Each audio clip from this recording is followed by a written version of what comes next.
Halo semuanya, kembali lagi di Berbisik Channel, belajar biologi semakin asik tentunya bersama Kak Edi.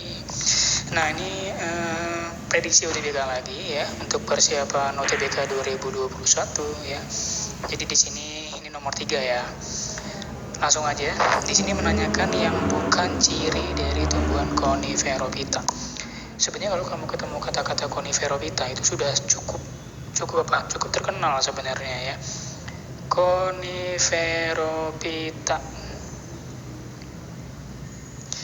berasal dari dua kata itu kan. Kalau kamu amatin ada dua kata di sana yang menyusunnya, conifer sama pita.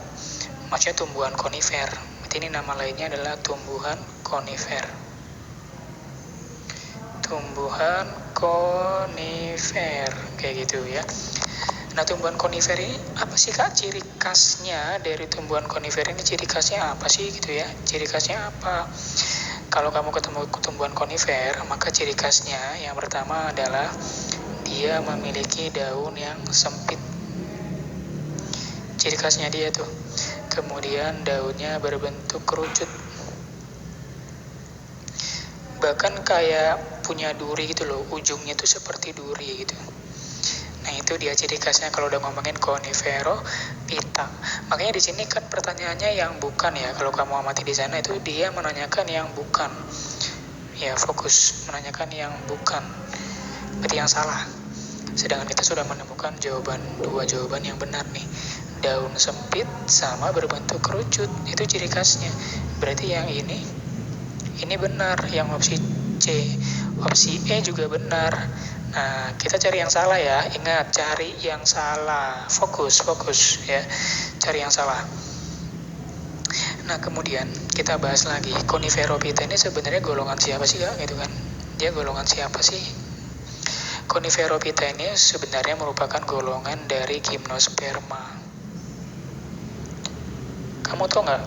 Udah ada pembahasan Gymnosperma di soal sebelumnya. Ya, dimana kalau kamu ketemu kata gimnosperma, maka kamu harus ingat bahwasanya gimnosperma itu belum memiliki bunga sesungguhnya atau bunga sejati. Artinya bunganya dia itu masih berupa strobilus. Ya udah, berarti kalau ngomongin strobilus lagi, itu opsi yang Bogor. Berarti gimana opsi Bogor? Opsi Bogor berarti benar, ya kan? Iya dong, benar dia opsinya. Kan kita nyari yang salah, ya kan? Karena Coniferophyta itu masih golongan Gymnosperma dan dia ciri khasnya adalah memiliki strobilus, belum punya bunga sesungguhnya, kayak gitu. Nah, kemudian ini tinggal dua kata, autogami atau anemogami. Ingat, itu beda kasus tuh ya. Jadi beda kasus. Jadi beda kasus. Jadi misal kakak bagi dua nih. Kalau dia ngomongin yang apa? Yang autogami gitu ya. Autogami. Ini nanti temennya yang ada autogami, ada geitonogami, ya kan? Geitonogami. Ada apa namanya? Jadi lupa kakak ya.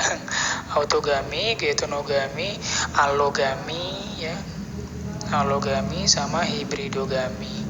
Ada 4 kan tipe-tipe penyerbukan. Jadi kalau yang ngomongin autogami temannya itu geitonogami, allogami sama hibridogami, ciri-ciri penyerbukan, jenis-jenis penyerbukan.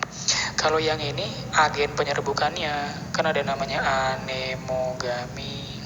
Oleh ini penyerbukan yang dibantu oleh angin itu loh, ada kan? Ada yang dibantu oleh manusia, apa itu? Antropogami penyerbukannya dibantu oleh manusia, ya kan? Kalau dibantu oleh hewan, serangga, entomogami, ya kan? Dibantu oleh serangga penyerbukannya. Ada lagi namanya hidrogami ini penyerbukannya dibantu oleh air. Jadi kalau ngomongin anemogami, antropogami, entomogami, hidrogami itu dia ngomongin agen penyerbukannya. Kalau autogami yang sebelah kiri, geitonogami, allogami, dan hibridogami itu jenis-jenis penyerbukan. Jadi kamu harus bisa bedain itu ya. Itu kakak sengaja buat soalnya seperti itu, biar mungkin beberapa ada yang mengira bahwasanya autogami itu masih dalam golongan kayak satu jenis-jenis sama anemogami, kan beda dong. Kamu lihat di sana, beda kan? Kalau yang ngomongin anemogami itu penyerbukannya dibantu oleh angin. Kalau autogami itu penyerbukan sendiri, nama lainnya penyerbukan sendiri.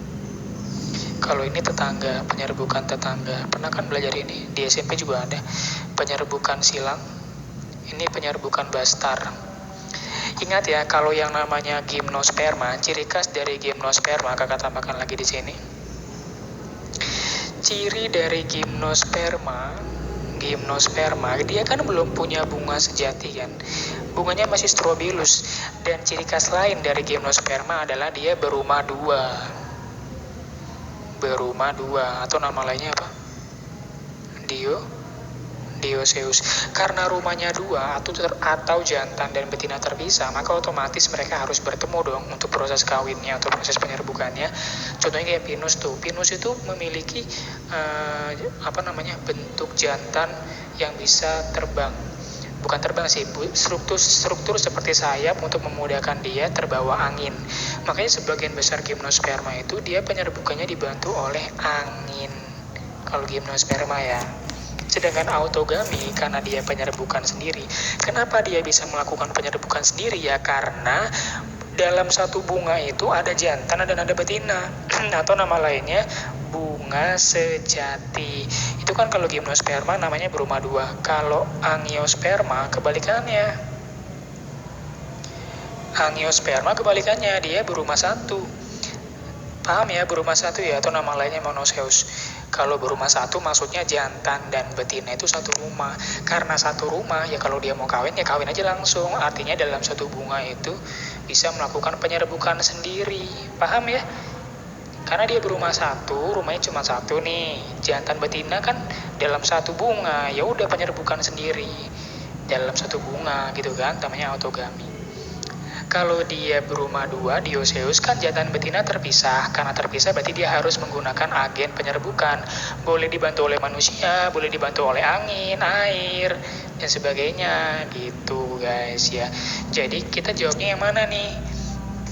Jawabannya yang salah itu yang autogami. Karena autogami itu golongan angiosperma. Sedangkan Coniferophyta tadi itu merupakan golongan gimnosperma. Kalau gimnosperma dia berumah dua, ya cenderung dia mengalami penyerbukan tetangga atau silang. Kebanyakan sih tetangga ya, bukan autogami gitu.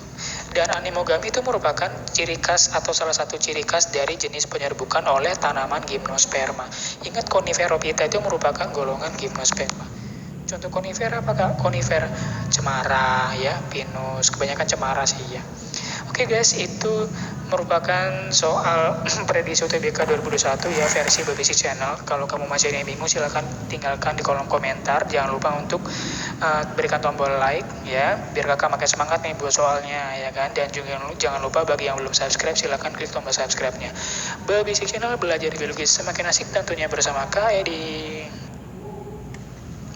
Halo semuanya.